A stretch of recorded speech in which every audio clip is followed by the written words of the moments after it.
Hello student, আজকে আমাদের হচ্ছে ভূগোল বিষয়ের 4 নাম্বার প্র্যাকটিস সেট। তো যারা আগের 3টা ভিডিও দেখোনি তারা অবশ্যই আগের 3টা ভিডিও দেখে নাও, তারপর এই 4 নাম্বার ভিডিওতে চলে আসো আবার। তো বেশি দেরি না করে চলো শুরু করি। 1 নাম্বার কোশ্চেন কী আছে? পেডিমেন্টে সমভূমি মধ্যে অনুচ্চ পাহাড়গুলিকে বলে কি বলা হয়? সেটা হবে ইনসেলবার্জ। কী হবে? ইনসেলবার্জ। এই যে এটা 3 নাম্বারটা, ঠিক আছে। তারপরে উল্টানো নৌকার মতো ভূমিরূপকে বলা হয় কি বলা হয়? ড্রামলিন। উল্টানো নৌকার মতো ভূমিগুলোকে কি বলা হয়? ড্রামলিন। বৃষ্টিচ্ছায়া অঞ্চলে অবস্থিত শহরটি হল, এটি হবে শিলং। কি হবে? এটি শিলং। লু হলো, তাহলে লু একটি কোন ধরনের বায়ু? তাহলে লু হলো একটি স্থানীয় বায়ু। লু কোন ধরনের বায়ু? স্থানীয় বায়ু। সমুদ্র স্রোতের উৎপত্তি প্রধান কারণ কি? মানে সমুদ্র স্রোতে কেন সমুদ্র স্রোত সৃষ্টি হয়? তাহলে এটি হবে নিয়ত বায়ু প্রবাহ। সুস্পষ্ট হিমপ্রাচীর দেখা যায় কোথায়? এটি হবে আটলান্টিক মহাসাগরে। কোথায় দেখা যায়? আটলান্টিক মহাসাগরে। তেজস্ক্রিয় বজ্রের প্রধান উৎপত্তিস্থল কোথায়? তেজস্ক্রিয় বজ্রের প্রধান উৎপত্তিস্থল হল পারমাণবিক বিদ্যুৎ কেন্দ্র। কোথায় হবে এটি? পারমাণবিক বিদ্যুৎ কেন্দ্র। আমরা কি দেখলাম? তেজস্ক্রিয় বজ্রের প্রধান উৎপত্তি স্থলকে হচ্ছে পারমাণবিক কেন্দ্র, ঠিক আছে। তারপর শিবালিক পর্বতমালা ও হিমালয়ের মধ্যে অবস্থিত কি অবস্থিত রয়েছে? এটি হবে দুন উপত্যকা। কি হবে? দুন উপত্যকা, ঠিক আছে। তারপরে প্রধানত ভারতে কোন বায়ুর প্রভাবে জলবায়ু নিয়ন্ত্রিত করে? সেটি হবে কোন বায়ু হবে? মৌসুমী বায়ু। কোন বায়ু?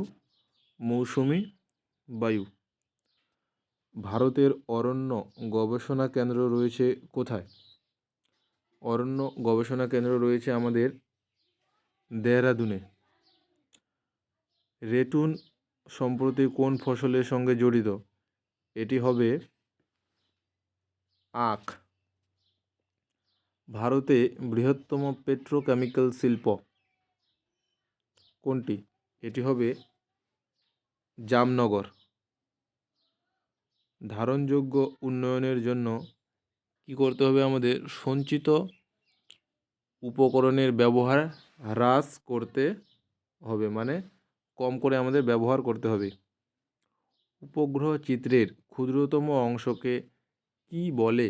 এটি হবে পিক্সেল। ক্ষুদ্রতম অংশকে কি বলবো? পিক্সেল, ঠিক আছে। তারপরে রয়েছে যে প্রক্রিয়ায় অভিকর্ষের টানে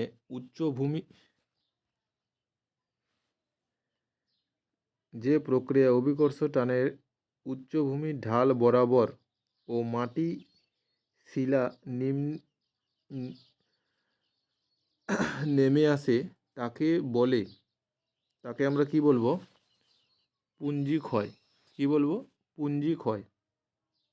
তারপর মুরু অঞ্চলে শুষ্ক নদীখাতকে বলে কি বলা হয়? এটা হবে ওয়াদি। তারপর বায়ুমণ্ডলের যে স্তর থেকে বেতার তরঙ্গ প্রতিফলিত হয় সেটি হবে আয়নোস্ফিয়ার।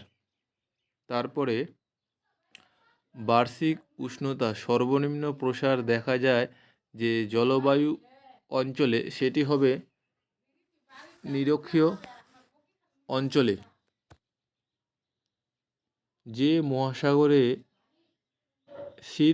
শীতল ক্যালিফোর্নিয়া স্রোত প্রবাহিত হয় সেটি হবে কোথায় হবে? প্রশান্ত মহাসাগরে। কোথায় হবে? প্রশান্ত মহাসাগরে। বানডাক দেখা যায় কোথায়? দেখা যায় বানডাক হচ্ছে কোন নদীতে? তাহলে হবে এটি হবে অপশান সি, ভুল আছে, হুগলি নদীতে। কি আছে? হুগলি নদীতে। এটি হবে হুগলি নদীতে, ঠিক আছে। তারপরে কি আছে? ল্যান্ডফিল থেকে উৎপন্ন গ্যাস হলো, এটি কোন গ্যাস হবে? এটি হবে মিথেন গ্যাস। ভারতের নবীনতম রাজ্য হলো, এটি কি হবে? তেলেঙ্গানা। ভারতে একটি লবণাক্ত হ্রদের নাম কি হবে? প্যাংগং। কি হবে? প্যাংগং। তারপর ভারতে সবচেয়ে বেশি অঞ্চল জুড়ে রয়েছে যে মাটি সেটি হলো পলি মাটি। লয় হবে না, পলি মাটি হবে। কি হবে? পলি মাটি। তারপর ভারতের যে রাজ্য সবচেয়ে বেশি চা উৎপাদিত হয় সেটি হলো কি হবে? আসাম। কোন রাজ্য হবে? আসাম। তারপরে আছে দক্ষিণ ভারতের ম্যানচেস্টার বলা হয়। তাহলে দক্ষিণ ভারতের ম্যানচেস্টার বলা হয় কাকে? সেটি হলো কোয়েম্বাতুর। দক্ষিণ ভারতের ম্যানচেস্টার কাকে বলা হয়? কোয়েম্বাতুরকে, ঠিক আছে। পশ্চিমবঙ্গে অবস্থিত যে শহরটিকে উত্তর পূর্ব ভারতের প্রবেশদ্বার বলা হয় সেটি হলো শিলিগুড়ি। কি হবে? শিলিগুড়ি। এবার ভূবৈচিত্র্য সূচক মানচিত্র সমন্বিত রেখা যে রং দিয়ে অঙ্কন করা হয় তাকে মানে কোন রং দ্বারা? সেটি হলো বাদামি রং দ্বারা, ঠিক আছে। তারপরে তো আর কোশ্চেন নাই, ঠিক আছে। এখান থেকেই আজকে সমাপ্ত। আমরা সম্ভবত আজকে 28টি কোশ্চেন করলাম। কতগুলি কোশ্চেন? হ্যাঁ, 28টি কোশ্চেন করলাম। তো আজকে এই কোশ্চেনগুলো তোমরা দেখো, তারপরে আমরা খুব তাড়াতাড়ি আরেকটা সেট নিয়ে চলে আসবো। ধন্যবাদ।